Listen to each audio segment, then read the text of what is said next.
Hello friends, आपका फिर से स्वागत है हमारे चैनल एडू सक्सेस पर।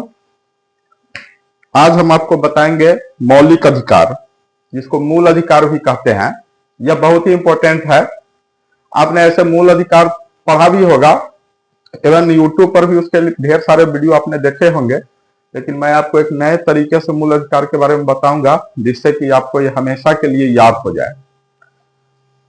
और ये इतना इंपॉर्टेंट है कि कोई भी प्रतियोगिता परीक्षा हो, कोई भी प्रकार के किसी भी प्रकार का कंपटीशन हो, इसमें निश्चित ही रूप से क्वेश्चन आता है उससे मूल अधिकार से। तो मूल अधिकार को हम फंडामेंटल राइट्स भी कहते हैं, और हमारे संविधान द्वारा जो अधिकार व्यक्ति को दिया गया है, अभी इसमें ध्यान देने की बात है, व्यक्ति।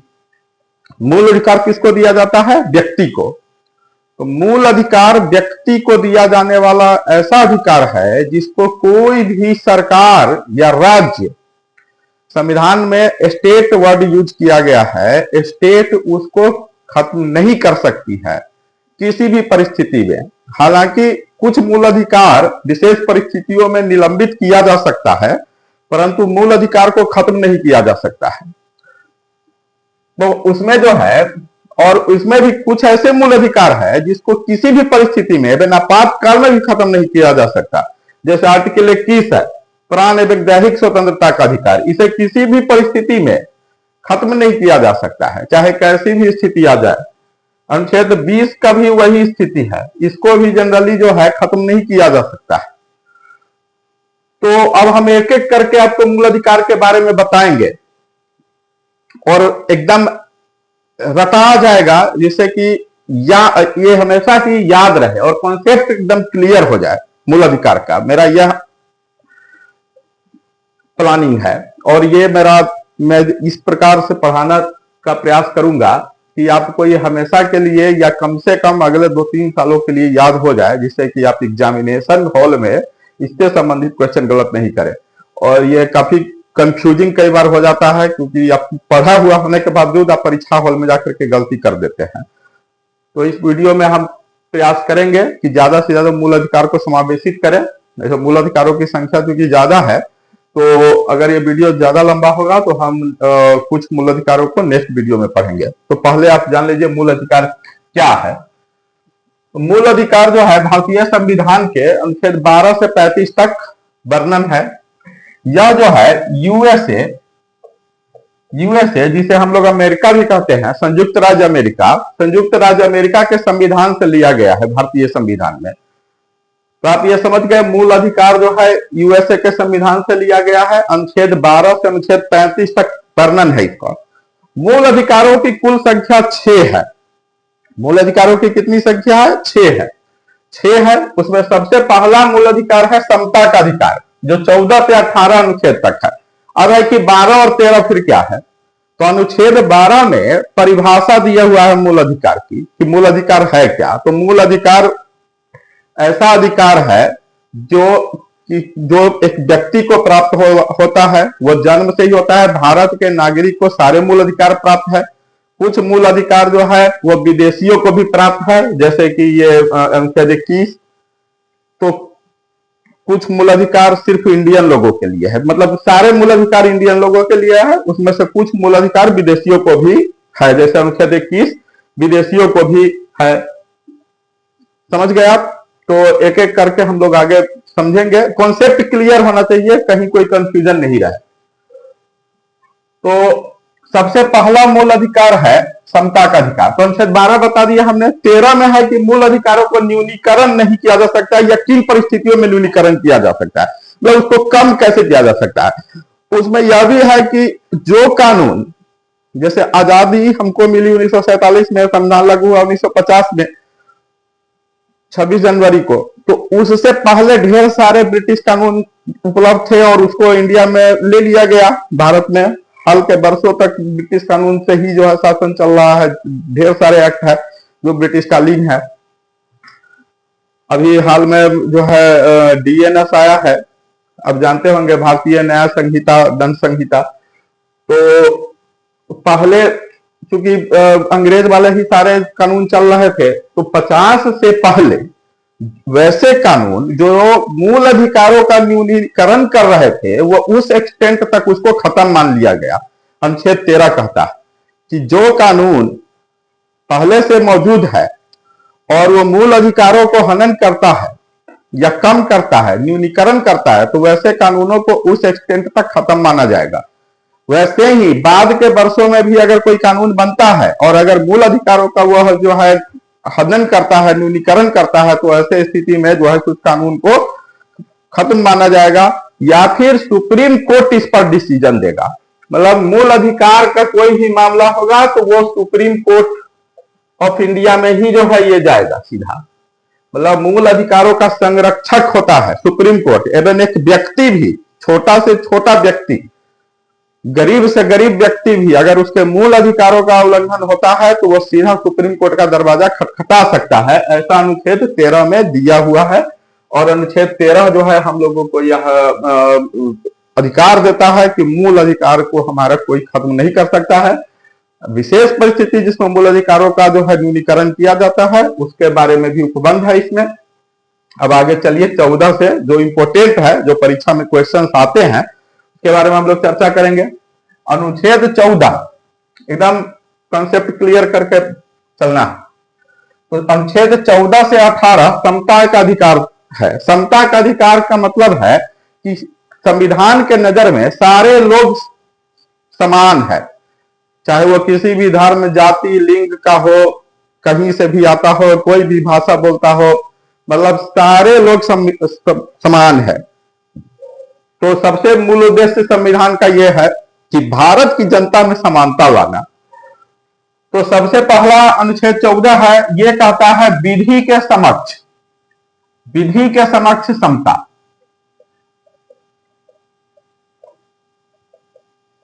मतलब कानून के समक्ष, मतलब कानून के समक्ष जो है सारे जो है सारे व्यक्ति समान है।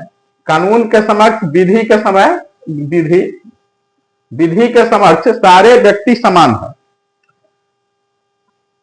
मतलब कोई अगर कोई अपराध करता है या कुछ करता है तो एक ही सजा दी जाएगी। ऐसा नहीं है कि किसी को कुछ सजा दे दिया जाएगा, दूसरे को कुछ सजा दे दिया जाएगा।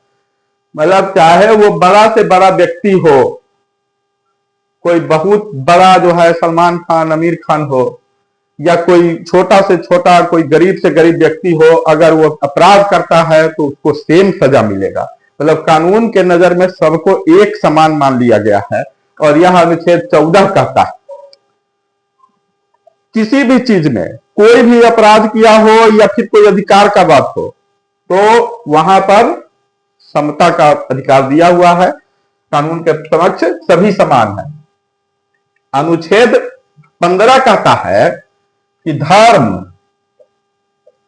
जाति, लिंग, जन्म स्थान, जाति, धर्म, लिंग, जन्म स्थान इत्यादि के आधार पर किसी के साथ कोई भेदभाव नहीं किया जाएगा। कोई भी जाति का हो, लिंग का हो, धर्म का हो, कहीं भी जन्म हुआ हो, बिहार में हुआ हो, बाहर में हुआ हो, ये होता है बिहार आप देखते होइएगा कि बाहर में खास करके महाराष्ट्र वगैरह में, दिल्ली, पंजाब वगैरह में भी बिहारियों को हेय दृष्टि से देखा जाने का प्रचलन हो गया हुआ है। तो आप जो है अगर आपको ऐसा लगता है डिस्क्रिमिनेट हो रहे हैं तो अनुच्छेद 15 का इस्तेमाल करके आप सुप्रीम कोर्ट जा सकते हैं। मतलब सुप्रीम कोर्ट आपको संरक्षण देता है कि कोई आपको सिर्फ इस आधार पर कि आप किसी क्षेत्र विशेष से बिलोंग करते हैं आपके साथ भेदभाव नहीं कर सकता है। आप किसी भी धर्म के हो, किसी भी जाति के हो, आपके साथ कोई भेदभाव, कोई भी लिंग के हो, जैसे लड़का हो, लड़की हो, पुरुष हो, महिला हो।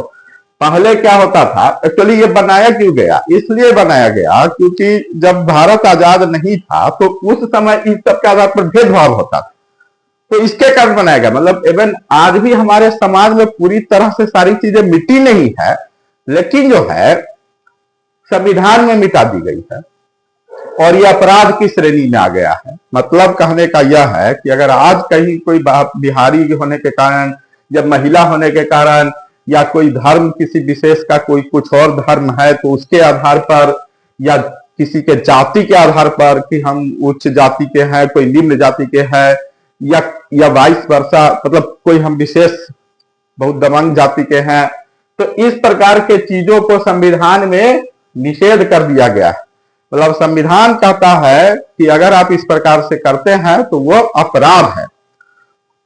तो बात समझ में आ गया होगा। कहने का यह मतलब है कि 1950 से पहले, संविधान लागू होने से पहले इस सब के आधार पर भेदभाव हो रहा था, तो उसको खत्म किया गया। इसीलिए यह सब चीज संविधान में डालना पड़ा। तो उसके बाद अनुच्छेद 16 है। 16 कहता है कि अवसर की समता होगी। अवसर की समता, अवसर की समता मतलब सरकारी जो नौकरी है, लोक नियोजन जो है, एम्प्लॉयमेंट जो है, उसमें सभी को समान अवसर दिए जाएंगे। मतलब कॉम्पिटिटिव एग्जाम्स के द्वारा बहाली होगा। मतलब एक क्राइटेरिया फिक्स कर दिया जाएगा और जो भी उसको पूरा करेगा वो सब एलिजिबल हो जाएगा। मतलब ऐसा नहीं होगा कि कोई 10th पास है और उसको हो जाएगा बहाली क्योंकि वो किसी विशेष धर्म, जाति, लिंग या जन्म स्थान का है, और कोई स्नातक पास है उसको नहीं होगा नौकरी। ऐसा नहीं होगा। दोनों को, मतलब अगर स्नातक का क्राइटेरिया है तो स्नातक पास सारे लोग उसमें बैठेंगे। अगर मैट्रिक पास का नौकरी है तो मैट्रिक पास सारे लोग बैठेंगे। अगर डिप्लोमा, इंजीनियरिंग या मेडिकल का नौकरी है तो उसमें सारे लोग बैठेंगे जिसके पास वो डिग्री उपलब्ध है। मतलब किसी को किसी भी आधार पर सरकारी नियोजन में भेदभाव नहीं किया जाएगा। अब इसमें आ जाता है एक बड़ा प्रश्न कि फिर आरक्षण के कारण कुछ लोग कहते हैं कि हमारा तो न्यूनीकरण हो गया मौलिक अधिकार का, अनुच्छेद 16 का, क्योंकि आरक्षण के कारण हमको तो समानता मिल नहीं रही है। तो सुप्रीम कोर्ट ने इस बारे में गाइडलाइंस दिया है कि पॉजिटिव डिस्क्रिमिनेशन किया जा सकता है। पॉजिटिव डिस्क्रिमिनेशन का मतलब है कि ऐसा डिस्क्रिमिनेशन, ऐसा भेदभाव जिससे भला होता हो, जो समाज के लिए अच्छा हो, देश के लिए अच्छा हो, वैसा भेदभाव किया जा सकता है। पॉजिटिव डिस्क्रिमिनेशन, पॉजिटिव डिस्क्रिमिनेशन शब्द यूज किया गया है।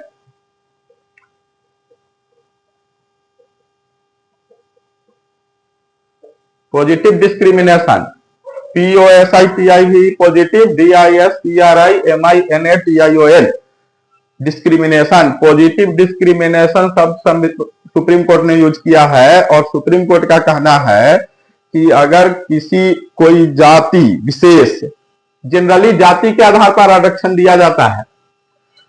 अगर कोई जाति विशेष समाज में पिछड़ा रह गया है या कोई लिंग विशेष, महिला खास करके अगर समाज में पिछड़ा हुआ रह गया है, तो या फिर किसी पार्टिकुलर स्थान का लोग अगर पिछड़ा रह गया है, कोई जनजातीय क्षेत्र है, कोई आदिवासी क्षेत्र है, कोई ऐसा क्षेत्र है, पहाड़ी क्षेत्र है जहां के लोग काफी पिछड़े रह गए हैं, तो उनको अगर आगे बढ़ाने के लिए अगर कोई रिजर्वेशन दिया जाता है या कोई उनको आगे लाने का कोई योजना अगर समाज के लिए लाया जाता है तो उसको अनुच्छेद 16 का उल्लंघन नहीं माना जाएगा। तो इसी के आधार पर आरक्षण का जो है व्यवस्था लागू की गई है। ऐसे संविधान ने आरक्षण को अस्थायी टेम्पोररी व्यवस्था के तौर पर लागू किया है और वर्तमान में SC, ST और ओबीसी में जो क्रीमी लेयर के अंदर में जो आते हैं उस प्रकार के लोगों को जो है आरक्षण की व्यवस्था की गई है। और ये अस्थायी है, अस्थायी व्यवस्था की गई है, टेम्पोररी व्यवस्था है। ये 10-10 साल के लिए बढ़ाई जाती है। और आप मान के चलिए कि अभी जैसे 2020 में इसको फिर से बढ़ाया गया था 2030 तक के लिए, और ज्यादा उम्मीद है कि 2030 में फिर इसको 10 साल के लिए बढ़ा दी जाएगी। तो क्योंकि जब तक जो है समाज में समानता नहीं आ जाती है तब तक आरक्षण जो है ये लागू रहेगा और चलता रहेगा। क्योंकि आपने देखा होगा कि अगर आप अभी भी वर्तमान में भी अगर आप देखते हैं तो आप निश्चित रूप से पाइएगा कि SC, ST समाज के जो लोग हैं वह अभी भी आपको ज्यादा गरीब मिलेंगे, ज्यादा पिछड़े हुए मिलेंगे। तो ये व्यवस्था इसी के लिए की गई है कि वह भी समाज की मुख्य धारा में बराबरी में आए। तो आरक्षण को हम लोग संविधान का अनुच्छेद 16 का उल्लंघन नहीं मानेंगे। समझ गए? अब सबको एकदम याद रखना है इस प्रकार से कि दिमाग में रहे, घुस जाए। अनुच्छेद 17 भी समाज की एक जो बहुत पुरानी, बहुत ये मतलब समझिए कि एकदम सबसे घटिया से घटिया जो है कुरीति था ये, जिसको कि संविधान ने खत्म कर दिया है। वह क्या थी? अस्पृश्यता।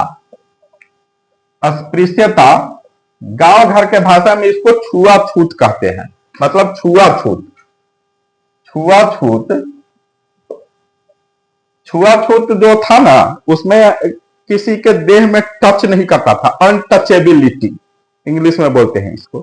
तो अनटचेबिलिटी का जो स्थिति था, ऐसा स्थिति था खतरनाक कि किसी को किसी जाति विशेष के होने के कारण उसके देह में लोग टच नहीं करता था, उसको मंदिरों में प्रवेश नहीं करने दिया जाता था, उसको जो है उसके हाथ का पानी तक नहीं पिया जाता था। इस प्रकार की जो व्यवस्था थी, ये बहुत ही मतलब ये भारत को जो है इतना पीछे ले गया, जिसके कारण जो है आधुनिक समाज में जो है एक बड़ा तबका जो भारत का था वो पिछड़ा रह गया। और जब तक सारा के सारा इंडिया, अगर सारे भारतीय अगर ग्रो नहीं करेंगे, जैसे आज कैसे कहा जा रहा है कि बिहार पिछड़ा हो गया, तो बिहार अगर पिछड़ा हुआ है तो आप कैसे आगे जाइएगा? पूरा देश कैसे आएगा? अगर आपका एक पैर अगर टूट जाए तो आप कैसे कहिएगा कि हम मतलब आगे जा रहे हैं, या आप कोई मतलब बड़ा अचीवमेंट कैसे पाइएगा?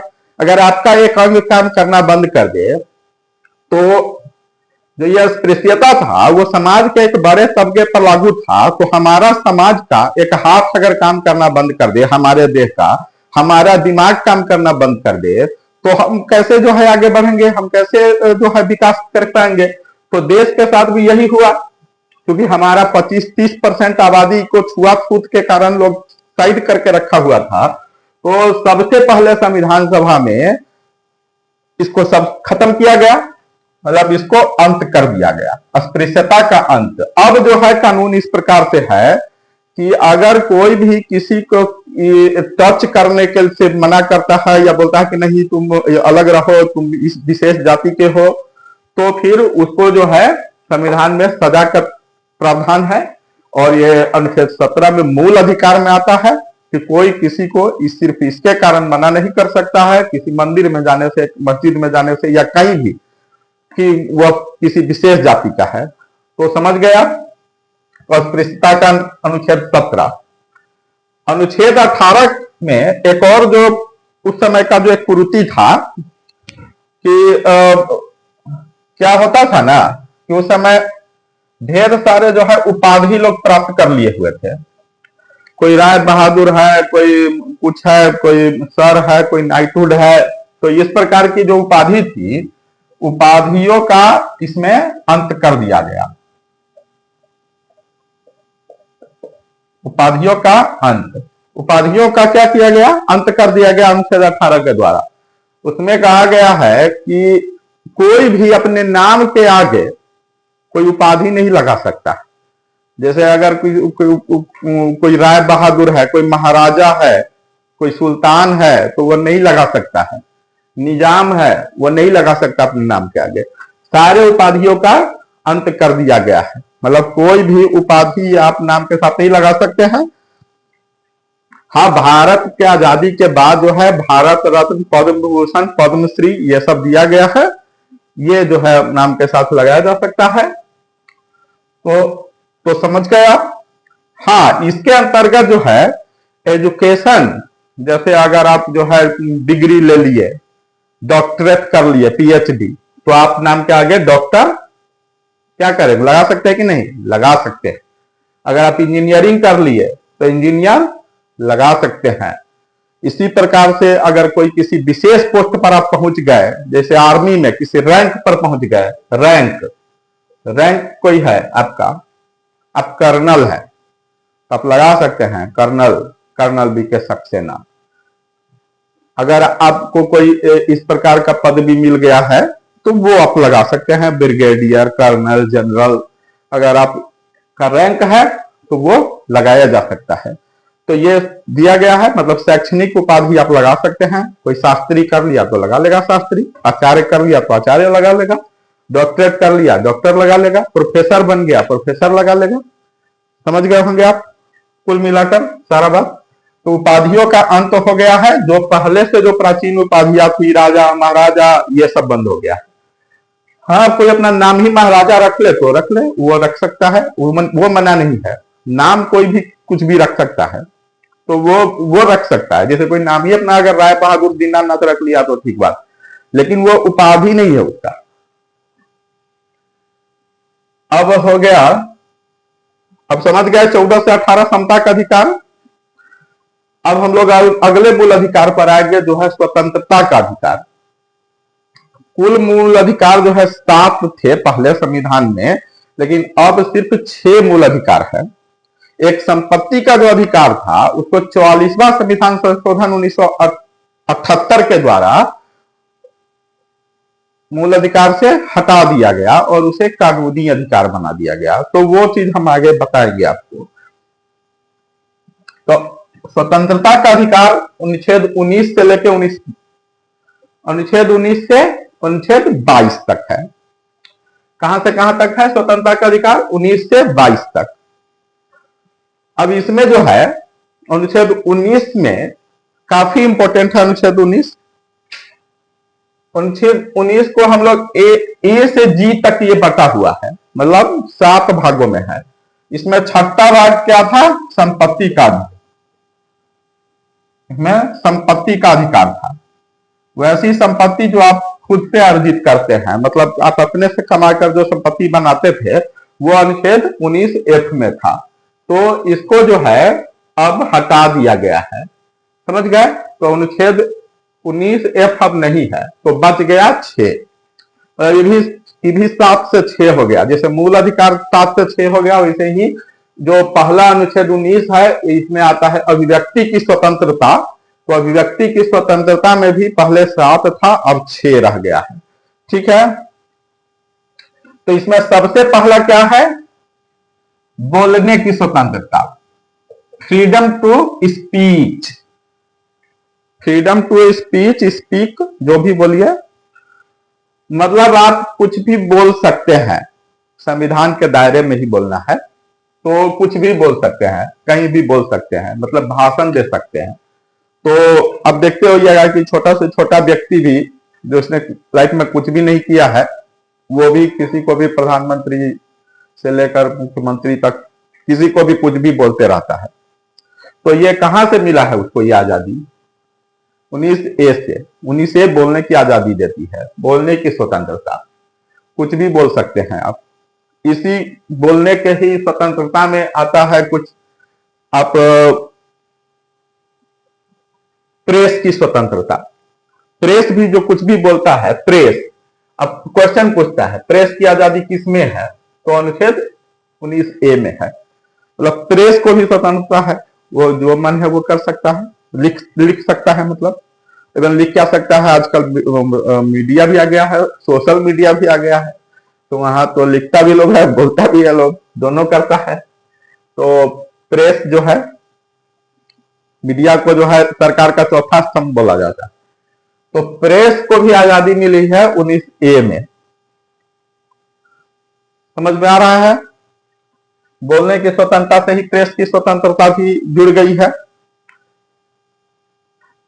बोलने की स्वतंत्रता में ही है कि कोई पोस्टर जो है लगाना, या किसी, जैसे पोस्टर है ना, कोई पोस्टर लगा सकते हैं कहीं भी अपना प्रचार वगैरह के लिए, वो भी हमारा एक बोलने का ही ढंग है, बताना अपने बारे में। बैनर वगैरह लगाकर, ये सब 19A में आता है, बैनर पोस्टर लगाना। इसके अलावे जो है किसी का हम लोग पुतला दहन कर देते हैं। हमको अगर मान लिया कोई नेता नहीं पसंद है, तो हम क्या करते हैं? उसका पुतला दहन कर देते हैं। तो ये सब किस में आता है? ये अभिव्यक्ति की स्वतंत्रता में बोलने का जो अधिकार 19A, इसी के अंतर्गत ये सब अधिकार हमको मिलता है। समझ रहे हैं?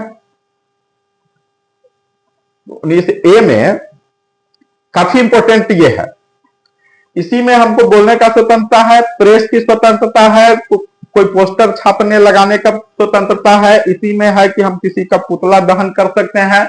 मतलब जितना भी इस प्रकार की स्वतंत्रता है वो सभी जो है 19A के अंतर्गत आता है। इसी के अंतर्गत आरटीआई भी आता है। आरटीआई भी पूछने का अधिकार, हम भाषण देते हैं तो उसमें भी पूछते रहते हैं सरकार से कि आपने क्या किया, आपने क्या किया, तो वो आरटीआई में हम लोग सच में पूछते हैं लिख के, और सरकार बाध्य है देने के लिए जवाब। आरटीआई अधिनियम 2005 कहता है कि जो सेंसिटिव इंफॉर्मेशन है, मतलब जो देश की सुरक्षा को आघात नहीं पहुंचाता है या किसी का पर्सनल इंफॉर्मेशन नहीं है, उसके अलावे जो भी इंफॉर्मेशन सार्वजनिक हित में है उस सभी हम मांग सकते हैं आरटीआई में सरकार से, और सरकार उसको देने के लिए बाध्य है, सरकार को उसको देना है। समझ गए? तो आरटीआई भी जो है इसी के अंतर्गत आता है, 19A के तहत। हम लोग झंडा फहराते हैं तो आपको याद होगा जिंदल का केस आया था जिसमें उन्होंने जो है सुप्रीम कोर्ट में लड़ाई लड़ी थी 2004 में, और 2004 में झंडा फहराने का आजादी मिला था, जिसमें पहले क्या था कि सिर्फ 15 अगस्त 26 जनवरी इस प्रकार के अवसरों पर ही झंडा फहराया जा सकता था, लेकिन अब जो है ये अधिकार मिल गया 2004 के बाद से कि ये आर्टिकल 19A के अंतर्गत आता है। और आर्टिकल 19A में शामिल होने का मतलब ये है कि अब आप कभी भी झंडा फहरा सकते हैं अपने घर पर, और सिर्फ जो है झंडा फहराने का जो नियम है उसका पालन करना है। मतलब झंडा सीधा होना चाहिए, केसरिया रंग ऊपर होना चाहिए, बीच में व्हाइट होना चाहिए, मतलब जो उसका है उस, और जो अशोक चक्र वगैरह है मतलब वो सही होना चाहिए। मतलब झंडा अगर सही है तो वो आप कभी भी फहरा सकते हैं सालों भर। तो ये सब किस में आ जाता है? 19A में। बहुत बार पूछा जाता है ये सब चीजें, इसलिए बता रहे हैं। जैसे पूछा जाएगा कि प्रेस की अभिव्यक्ति किसके अंतर्गत आता है, तो 19A। बोलने की स्वतंत्रता कहां से मिलती है? 19A से। अब बोलने के बाद जो है बी क्या कहता है? 19B कि आप सभा भी कर सकते हैं। मतलब न सिर्फ आप अकेले बोल सकते हैं बल्कि आप 20-50 लोगों को इकट्ठा करके भी बोल सकते हैं। तो सभा करने की आजादी भी आर्टिकल 19B में कहता है हम लोग को। हिंदी वालों के लिए 19 ख हो जाएगा। तो ये कहता है कि आप सभा भी हम कर सकते हैं, मतलब सभा में जाके बोलेंगे। फिर एक आदमी से बात नहीं सुन रहा है तो हम मिल करके सामूहिक रूप से आवाज उठाएंगे। सी कहता है कि संगठन बनाने की स्वतंत्रता है आपको। संगठन बनाने की आजादी हमको मिली हुई है अनुच्छेद 19C से। मतलब हम सभा करेंगे, सभा से भी आप नहीं मानिएगा तो हम एक संगठन बनाएंगे प्रोटेस्ट के लिए, किसान संघर्ष मोर्चा। तो हम पहले, मान लिया हम किसान की बात कर रहे हैं तो पहले किसानों के लिए बोलेंगे अकेले कि किसानों के लिए ये हमारे लिए कुछ किया जाए सरकार के द्वारा। सरकार नहीं सुना तो हम सभा किए, 25, 50, 100, 200 किसान को जुटा लिए और फिर वहां पर भाषण दिए कि भाई ये किया जाए, प्रोटेस्ट किए, पुतला दहन किए, सब चीज किए। उससे भी नहीं माना तो हम एक संगठन बना लिए, अखिल भारतीय किसान मोर्चा या अखिल बिहार किसान मोर्चा, इस प्रकार का मोर्चा बना लिया। और उस संगठन के सहारे हम जो है अब सरकार के विरुद्ध में या सरकार के पक्ष में आंदोलन करने लगे।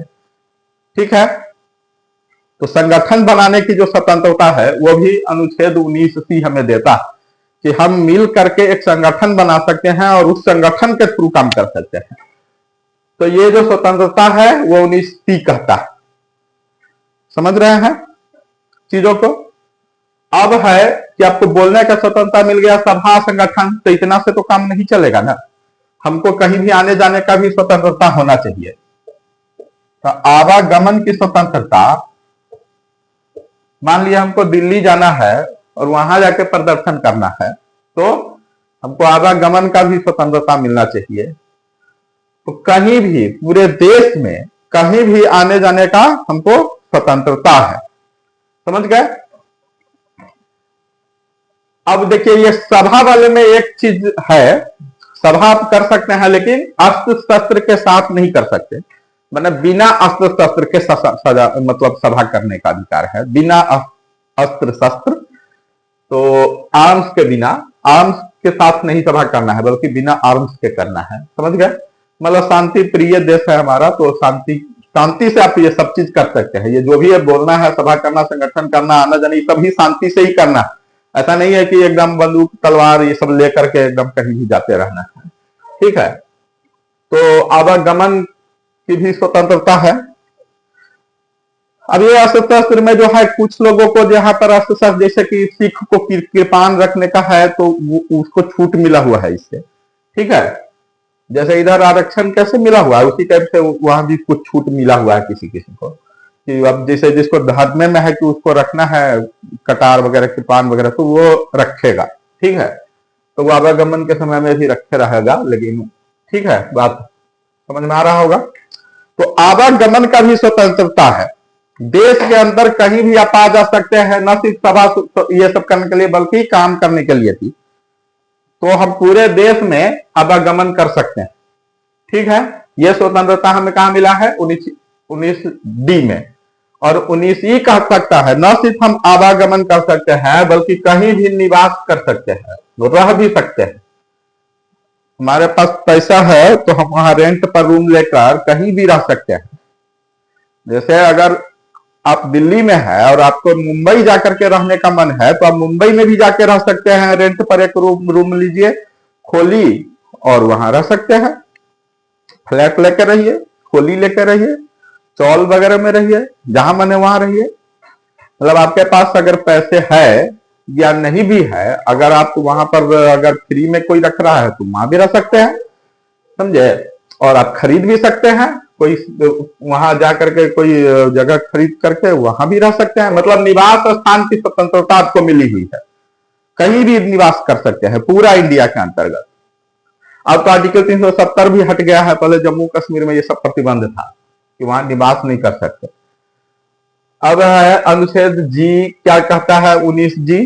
19G कह सकता है न सिर्फ हम रह सकते हैं बल्कि देश में कहीं भी कोई भी व्यापार भी कर सकते हैं, रोजगार भी कर सकते हैं, नौकरी भी कर सकते हैं।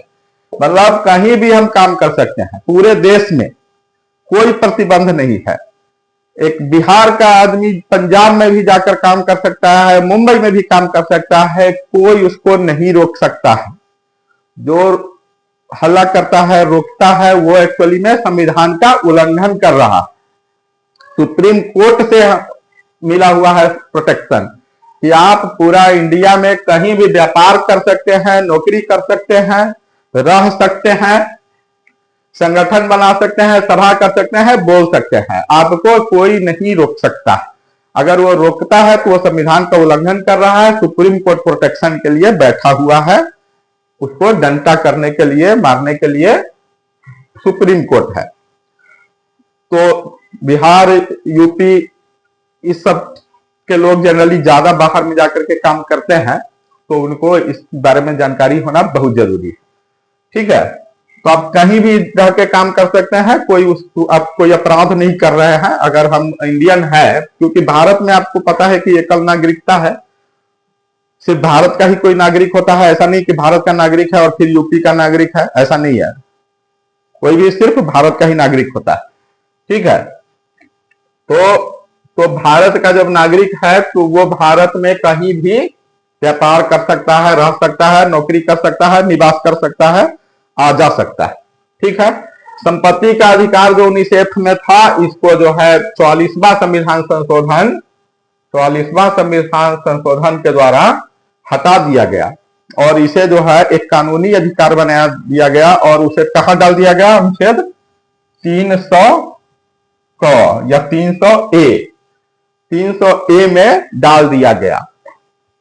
तो अब यह सिर्फ एक कानूनी अधिकार है, मतलब सिर्फ कानून के द्वारा ही उसको आप संपत्ति का अधिकार। अब ऐसा नहीं है कि आपका कोई घर है तो उसको कोई ले लेगा, ऐसा नहीं कर सकता। सिर्फ कानूनी प्रावधान के अनुसार वो आपसे लिया जा सकता है, मतलब सरकार ले सकती है। जैसे आपका कोई जमीन है और वहां पर मान लीजिए मेडिकल हॉस्पिटल बनाने का सरकार का इरादा है तो आपको वो पैसा दे करके ले सकता है। ऐसा नहीं कि बिना पैसा दिए हुए ले लेगा। सरकारी जो रेट है उस पर लेता है। इवन आजकल तो 4 गुना और 3 गुना ऐसा कर करके नियम आया हुआ, उतना पैसा दे करके लेने का नियम, ठीक है।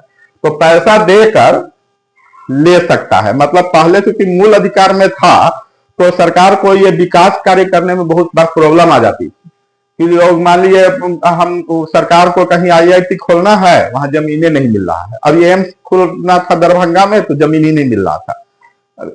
अभी एयरपोर्ट बिहटा में पटना के पास खुलना है तो वहां जमीन ही नहीं मिल रहा।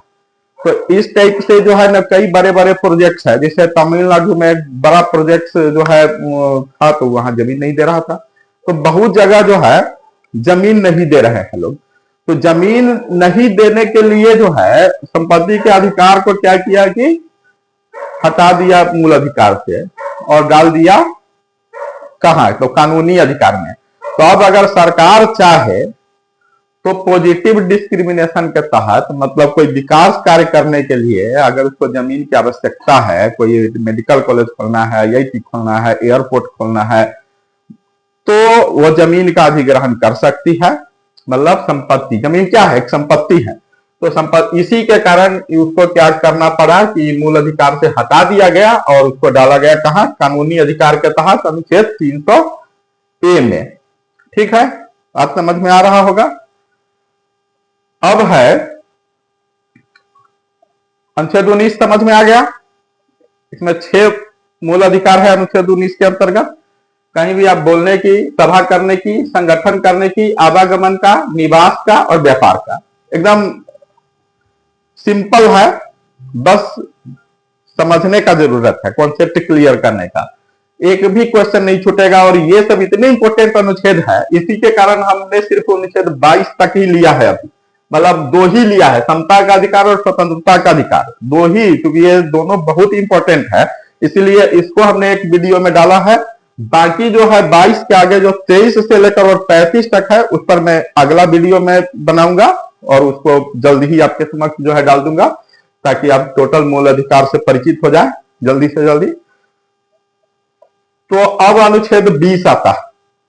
अनुच्छेद 20 क्या कहता है कि अपराध एवं दोष सिद्धि जो होता है उससे कुछ दशाओं में जो है आपको संरक्षण मिला हुआ है। मतलब कुछ आपको जो है उसमें आपको अधिकार मिले हुए हैं।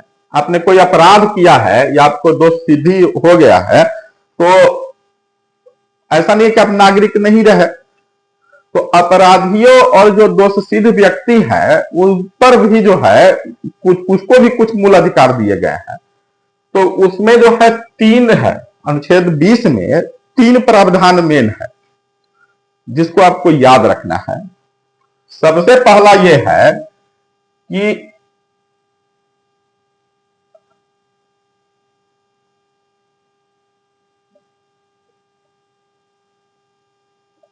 समय के कानून, मतलब अपराध के समय जो कानून था ना उसी के तहत सजा मिलेगी। किसी को भी ऐसा नहीं होगा कि अपराध, जैसे मान लीजिए किसी ने किया 2000 ईस्वी में, 2000 ईस्वी में मान लीजिए किसी विशेष अपराध, चोरी के लिए सजा कितना था, चोरी के लिए सजा मान लिया 2000 में था 2 साल की कारावास। लेकिन जुडिशियरी सिस्टम तो देख ही रहे हैं, भारतीय न्याय प्रणाली, वो अंग्रेजों के जमाने में भी ऐसे ही था। तो मान लिया सालों साल तक मुकदमा चलता रहा और सजा कब मिला, 2015 में। 2000 में अपराध किया और सजा मिला कब, 2015 में। अब इसी बीच में सरकार ने 2012 में नियम चेंज कर दिया और बोला कि नहीं, चोरी के लिए अब 2 साल का सजा नहीं मिलेगा, चोरी के लिए अब 5 साल का सजा मिलेगा। ठीक है, तो जो अपराध 2000 में किया गया है उसके लिए सजा भी 2000 में जो नियम था उसी के तहत मिलेगा। तो अगर 2000 में जिस समय वो चोरी किया उस समय उसको 2 साल का सजा मिलना था, तो सजा भले ही 2015 में मिल रहा है, उसको 2 ही साल का सजा मिल सकता है। मतलब 5 साल जो कर दिया गया 2012 में, उसके तहत सजा नहीं मिलेगा। मतलब जो अपराध के समय जो एवं कम भी कर दिया जाएगा तो भी उसको कम नहीं होगा, ज्यादा मिलेगा। जैसे मान लिया 2 साल था 2000 में, और 2015 में कर दिया गया कि नहीं उसको 6 महीना का सजा दिया जाएगा चोरी करने वालों को, तो भी उसको 2 साल का सजा दिया जाएगा। ऐसा नहीं होगा कि उसको 6 महीना का दे दिया जाएगा। ठीक है, तो आपको समझ में आ गया होगा कि अपराध के समय जो कानून है उसी के तहत सजा मिलेगा। मतलब ऐसा नहीं है कि अपराध जो है किया उस समय कोई और कानून था तो उसके तहत उसको सजा, अभी और कुछ और कानून है तो दूसरा सजा दे दिया जाएगा, ऐसा नहीं होगा। अब इसमें जो है दूसरा प्रावधान ये है कि एक अपराध के लिए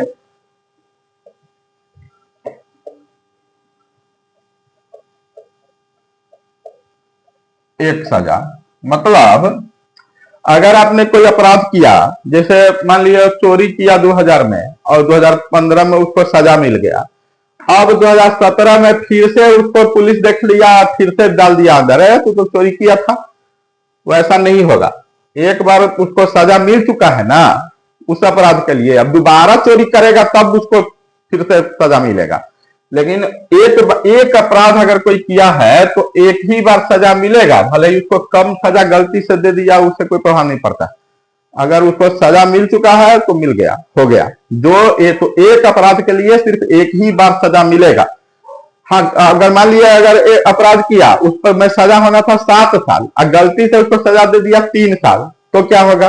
कुछ नहीं होगा। फिर भी अब उसको 3 साल मिल गया तो मिल गया, दोबारा सजा नहीं मिलेगा। उसी समय सरकार को अपील करना चाहिए था और उसको सजा बढ़वा देना चाहिए था। जब वो काट उठ लिया सजा तो उसके बाद कुछ नहीं होगा। ठीक है, तो समझ में आ गया। जो अपराध के समय कानून था उसी के तहत सजा मिलेगा। एक अपराध के लिए एक ही बार सजा मिलेगा। समझ में आ रहा है। तीसरा प्रावधान इसमें है कि किसी को, मतलब कोई अपराधी अगर किसी को पकड़ा है तो उसको अपने विरुद्ध, किसी को अपने विरुद्ध गवाही देने के लिए बाध्य नहीं किया जा सकता है। मतलब खुद के विरुद्ध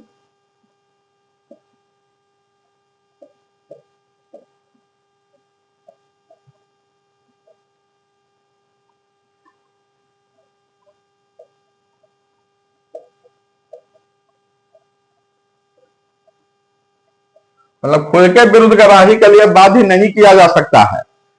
इसी के कारण पुलिस के समक्ष जो बयान दिया गया है उसको नहीं माना जाता है, कोर्ट उसको नहीं मानती है। कोर्ट में जो बयान दिया जाता है 164 के तहत उसको मान्यता मिलती। मतलब जो है पुलिस कुछ भी मारपीट करके उगलवा लेगा, वो जो है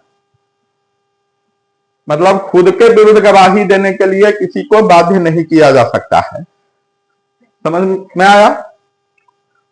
तो कोई भी अगर सोचेगा कि नहीं हम अपने विरुद्ध में नहीं गवाही देंगे तो वो नहीं दे सकता। मतलब वो अगर वॉलंटरीली खुद ही कहा कि हाँ हमने ये अपराध किया है तो कोई बात नहीं है। हाँ, वॉलंटरीली खुद से वो मान सकता है।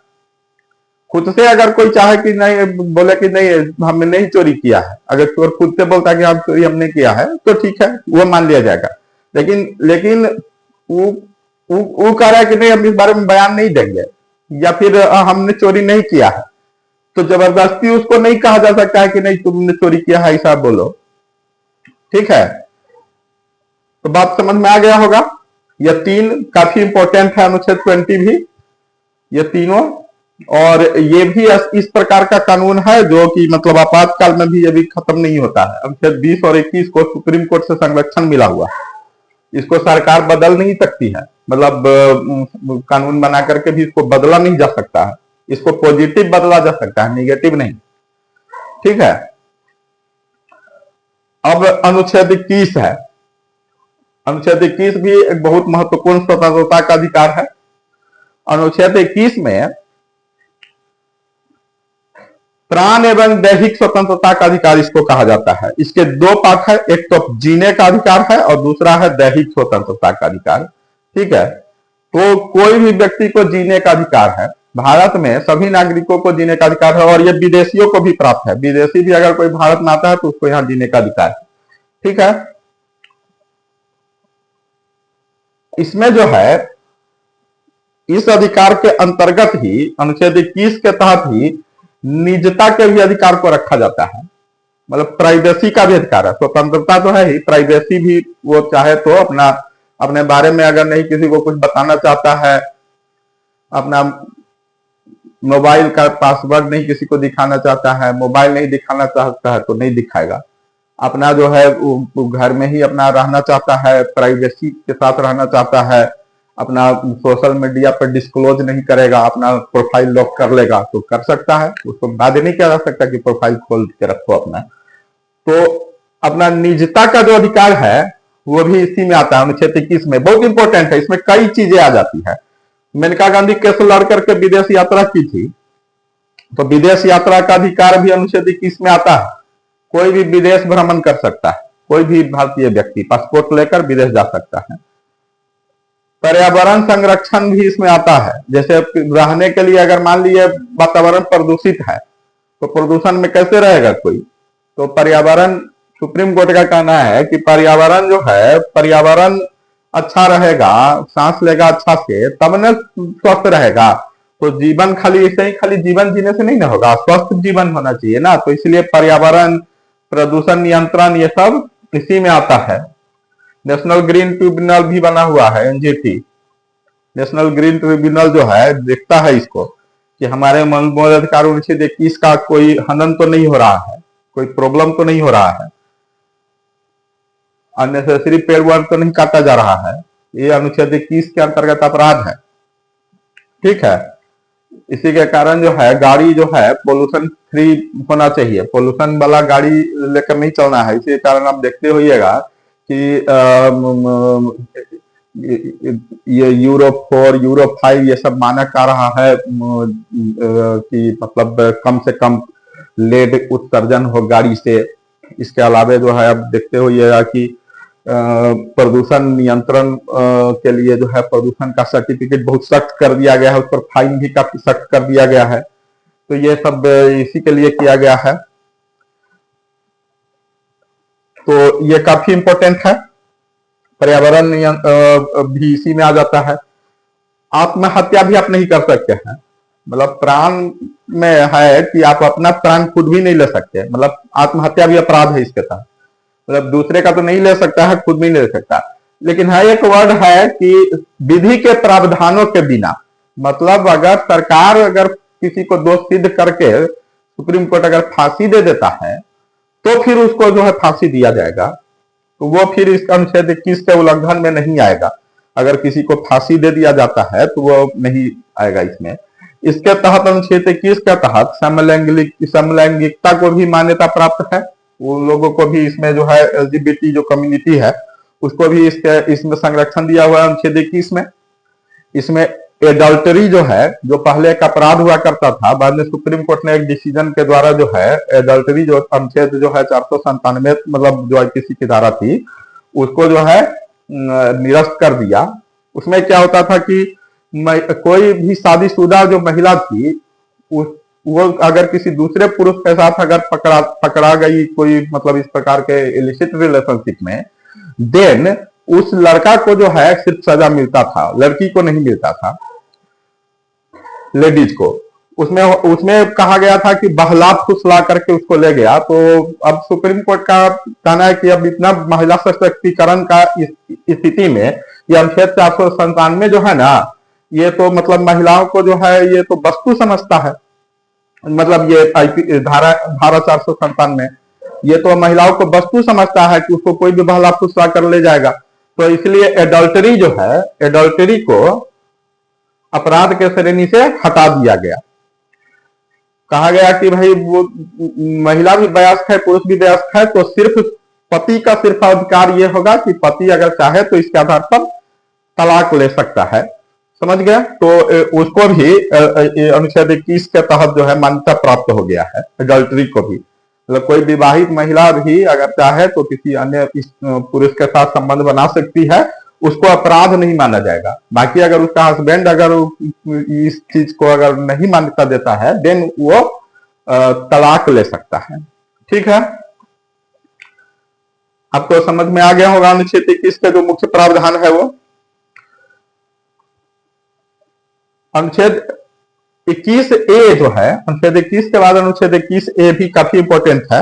अनुच्छेद 21 के साथ ही जोड़ा गया है और उसमें कहा गया है कि भाई सिर्फ जीने से क्या होगा जब शिक्षा ही नहीं मिलेगा, तो शिक्षा को मूल अधिकार में डाल दिया गया है और 6 से लेकर 14 साल तक के बच्चों को फ्री शिक्षा देने का अधिकार दिया हुआ है। तो अनुच्छेद 21A 2002 में जब वाजपेयी गवर्नमेंट थे, एनडीए का, अटल बिहारी वाजपेयी उस समय प्रधानमंत्री हुआ करते थे और एपीजे अब्दुल कलाम जो है राष्ट्रपति हुआ करते थे, उस समय ये नियम बना कि क्या नियम बना कि 6 से 14 साल तक के बच्चों को मुफ्त और अनिवार्य शिक्षा दी जाएगी और उसको मूल अधिकार घोषित कर दिया गया। और इसके लिए संविधान में क्या किया गया, 86वां संशोधन 86वां संशोधन जो है 86वां संशोधन 2002 में किया गया और इसमें शिक्षा को क्या किया गया, मूल अधिकार में अनुच्छेद 21A के तहत जोड़ दिया गया। ठीक है, इसको बहुत इंपॉर्टेंट है, बहुत बार परीक्षा में पूछा जाता है, याद रखना है। अब इसके अलावे जो स्वतंत्रता के अधिकार में एक और अधिकार है, ये भी काफी इंपॉर्टेंट अधिकार है, अनुच्छेद 22। इसमें गिरफ्तारी एवं नजरबंदी के अपेक्षा में संरक्षण का है और दूसरा है निवारक निरोध है। दो प्रावधान इसमें है। मतलब कुछ दशा में जब गिरफ्तारी और नजरबंदी में क्या है, सबसे पहला है कि अपराध, जब भी कोई अपराध अगर कोई करता है तो गिरफ्तारी का क्या कारण बताना पड़ेगा। अगर किसी को गिरफ्तार किया जा रहा है तो उसे गिरफ्तारी का कारण बताना पड़ेगा। ठीक है, ये नॉर्मल सर्कुमेस्टेंसेस का बात है। सामान्य परिस्थिति में अगर किसी को गिरफ्तार किया जाता है तो उसको गिरफ्तारी का कारण बताना होगा। दूसरा है कि अगर किसी को गिरफ्तार किया जा रहा है तो उसे 24 घंटे के अंदर मजिस्ट्रेट के सामने पेश करना पड़ेगा। अगर किसी को भी गिरफ्तार किया जाता है तो 24 घंटे के अंदर मजिस्ट्रेट के सामने पेश करना पड़ेगा, यह बाध्य है। अगर कोई भी एजेंसी हो, पुलिस अगर आप अरेस्ट करती है किसी को भी, तो उसको 24 घंटे के अंदर मजिस्ट्रेट मतलब जज के सामने में पेश करना पड़ेगा। फिर जज उसको या तो पुलिस रिमांड में भेजेगा या फिर न्यायिक हिरासत में भेजेगा या फिर जमानत दे देगा। ठीक है, तो सबसे पहला हो गया, उसको कारण बताना होगा, 24 घंटे के अंदर मजिस्ट्रेट के पास भेजना होगा। और तीसरा है कि वकील जो है वह वकील का परामर्श ले सकता है। मतलब किसी को भी अगर गिरफ्तारी अगर किया जा रहा है या नजरबंदी किया जा रहा है तो ऐसी स्थिति में वह वकील जो है रख सकता है। ठीक है, तो ये तीन चीजें आप समझ गए इसमें। इसके बाद इसमें आता है निवारक निरोध, अनुच्छेद 22 में ही बहुत इंपॉर्टेंट है। निवारक निरोध एक ऐसा टूल है गवर्नमेंट के पास जिससे वह किसी को भी गिरफ्तार कभी भी कर सकती है, उसे कोर्ट में भी पेश नहीं करना पड़ेगा, कारण भी नहीं बताना पड़ेगा। तो बहुत खतरनाक स्थिति है और यह लोकतांत्रिक देशों में सिर्फ भारत में ही मौजूद है। अमेरिका वगैरह जो दूसरे बड़े बड़े कंट्री है जो मतलब ये पाश्चात्य सभ्यता वाले जो मतलब लोकतांत्रिक व्यवस्था में यकीन रखते हैं, अमेरिका और यूरोप के जो पश्चिम यूरोप के कंट्रीज है, उन सब में ये निवारक निरोध कानून नहीं है। उन लोग उस सब जगह में सिर्फ आपातकाल में भी युद्ध वगैरह की स्थिति में ये कानून लागू होता है, जबकि भारत में शांति काल में भी ये सालों भर ये कानून लागू है। निवारक कानून ये कहता है कि अगर राष्ट्रीय सुरक्षा का विषय है तो किसी को कभी भी गिरफ्तार किया जा सकता है और उसे कोर्ट में भी पेश नहीं करना पड़ेगा। और इवन कई कानून कहता है कि 10 दिनों तक नजरबंद गिरफ्तार करके रखना है, और इवन 3 महीना तक का इसमें प्रावधान है। इसमें सबसे इंपॉर्टेंट है राष्ट्रीय सुरक्षा कानून, रासुका जिसको बोलते हैं, रासुका, यह 1983 में आया था। ठीक है, इस प्रकार से कई प्रावधान है, जैसे टाडा, टाडा आपको पता होगा, टाडा। इसके अलावा जो है महाराष्ट्र में भी एक आया था मकोका, इस और भी कई कानून है, फेरा, फेमा, बहुत सारे कानून आए हुए हैं। विदेशी मुद्रा का भी आया हुआ है, और भी कई प्रकार के स्पेशल एक्ट आए हुए हैं इंडिया में जो लागू है वर्तमान में। उसके तहत जो है अगर किसी को गिरफ्तार कर लिया जाता है विशेष प्रावधानों में, तो उस समय में ये जो संरक्षण है अनुच्छेद 22 के द्वारा वो प्राप्त नहीं हो पाता है, और उसको सीधा अरेस्ट करके रख लिया जाता है। समझ गए? तो ये जो विशेष जो व्यवस्था है निवारक निरोध, इसके तहत किसी को भी गिरफ्तार कर लेने पर ये 22 वाला संरक्षण नहीं मिलेगा, लेकिन इसका मैक्सिमम 3 महीना है। 3 महीना से ज्यादा किसी को इस प्रकार से नहीं रखा जा सकता है, उसके बाद उसको कोर्ट में प्रस्तुत करना पड़ेगा। और 3 महीना जो मैक्सिमम वाला है रासुका में, बाकी जो एक्ट सब है कई कानून है, किसी में 10 दिन है, किसी इस प्रकार से है। ठीक है, कुछ मामलों में सीधा नजरबंद भी कर देता है, गिरफ्तार नहीं करना है तो नजरबंद कर देना है। और निवारक निरोध में क्या है कि कानून इसमें है कि अपराध होने के बाद ही गिरफ्तार होगा। निवारक निरोध में बिना अपराध हुए भी गिरफ्तारी हो जाएगा। ये 22 अनुच्छेद कहता है कि अपराध होगा उसके बाद गिरफ्तार होगा कोई, लेकिन निवारक निरोध कहता है 22 का ही कि बिना अपराध होने से पहले, अपराध के अंदेशा में भी किसी को गिरफ्तार किया जा सकता है। ठीक है, तो जैसे अभी आप देखे होइएगा कि जब धारा 370 हटाया गया था, तो जम्मू कश्मीर के जो कई जो सेपरेटिस्ट लीडर सब थे, अलगाववादी नेता सब, और इवन जो पॉलिटिकल लीडर भी कई थे, उन सबको भी जो है, जो अलगाववादी नहीं भी थे, उन लोगों को भी जो है गिरफ्तार किया गया था, इस अंदेशा में कि अगर वो बाहर रहेंगे तो जो है कुछ ना कुछ उलूल जुलूल बयान देकर के लोगों को भड़काएंगे और शांति भंग करेंगे। तो शांति भंग की आशंका में जहां इस प्रकार से जो है आशंका हो कि कुछ प्रॉब्लम हो सकता है किसी के बाहर रहने पर, तो उसको या तो नजरबंद किया जा सकता है या फिर उसको गिरफ्तार करके निवारक निरोध कानून के तहत रखा जा सकता है अरेस्ट करके। ठीक है, मैक्सिमम 3 महीना तक। तो आपको यह समझ में आ गया होगा सारा। हम अभी आज 2 प्रकार के जो है अधिकार, मूल अधिकार अभी पढ़े हैं। पहला समता का अधिकार, जिसमें अनुच्छेद 14, 15, 16, 17, 18 है। 14 कहता है विधि के समक्ष सभी समान होंगे। 15 कहता है धर्म, जाति, लिंग, कास्ट, क्रीड इत्यादि के आधार पर किसी को जो है भेदभाव नहीं किया जाएगा। 16 कहता है कि सार्वजनिक नियोजन जो भी होगा, सरकारी नौकरी होगा, उसमें सबको समान अवसर प्राप्त होगा। पॉजिटिव डिस्क्रिमिनेशन हो सकता है, अगर किसी जाति या किसी विशेष वर्ग को जो है अगर यह देख रहा है कि वो बहुत पिछड़ गया हुआ है तो उसको आरक्षण दिया जा सकता है। 17 कहता है कि अस्पृश्यता का अंत होगा, किसी प्रकार का कोई छुआछूत जो है नहीं रहेगा भारत के अंतर्गत। 18वां कहता है कि उपाधियों का अंत है, कोई भी उपाधि जो है कोई नहीं रख सकता है, जो पुराने जमाने के होते थे राजा महाराजा ये सब। 19 में जो है स्वतंत्रता का अधिकार है, जो 19 से लेकर 22 तक है। अनुच्छेद 19 से 22 क्या है? स्वतंत्रता का अधिकार है। अनुच्छेद 19 में जो है 6 है, ABCDEF जो है डिलीट कर दिया गया है संपत्ति का अधिकार। G है, A में बोलने का अधिकार, B में सभा करने का, C में संगठन करने का, D में आवागमन का, E में कहीं भी पूरा इंडिया में निवास करने का, और G में जो है कोई भी रोजगार, व्यापार, नौकरी पूरा इंडिया में कहीं भी कर सकते हैं। अनुच्छेद 20 अपराध एवं दोष सिद्धि में कुछ दशाओं में जो है अधिकार देता है, संरक्षण देता है। पहला है कि अपराध के समय जो कानून है उसी के आधार पर सजा मिलेगा। दूसरा है एक अपराध के लिए एक ही सजा मिलेगा। और तीसरा है खुद के विरुद्ध गवाही देने के लिए किसी को बाध्य नहीं किया जा सकता।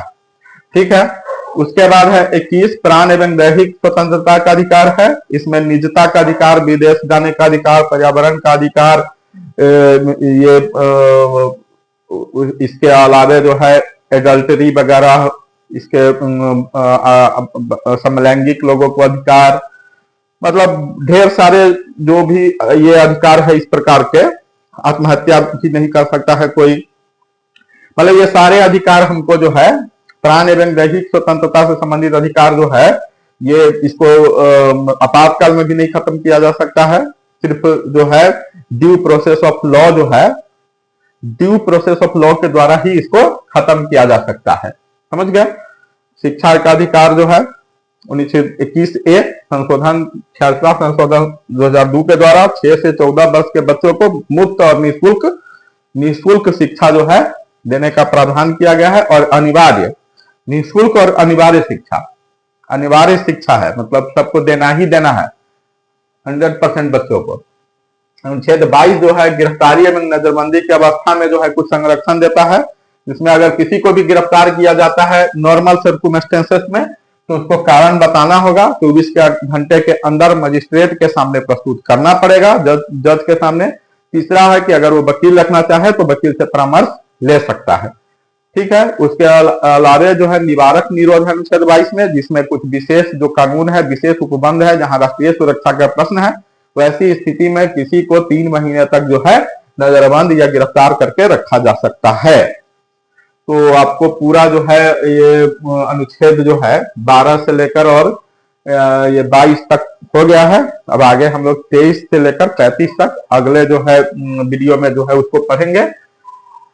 तब तक के लिए जो है विदा लेते हैं। आपको अगर वीडियो पसंद आया हो तो जरूर इसको लाइक सब्सक्राइब कर लीजिए हमारे चैनल एजू सक्सेस को, और इसको थोड़ा प्रमोट कीजिए, शेयर कीजिए दोस्तों के साथ, ताकि ज्यादा से ज्यादा लोग लाभान्वित हो सके और मैं इस प्रकार के और भी वीडियो बना सकूं।